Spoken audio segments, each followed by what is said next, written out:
No tie elastic shoelaces with lock.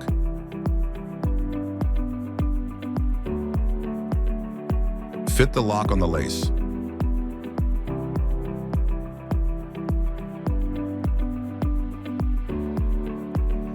Lace your shoes from top to bottom.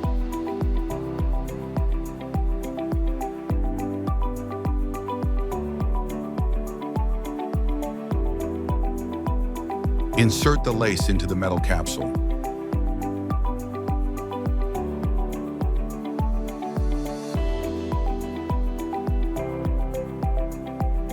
Tie knots above the capsule.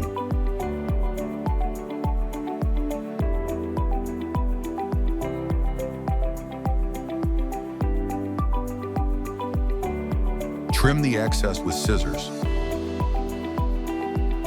Screw the capsule firmly.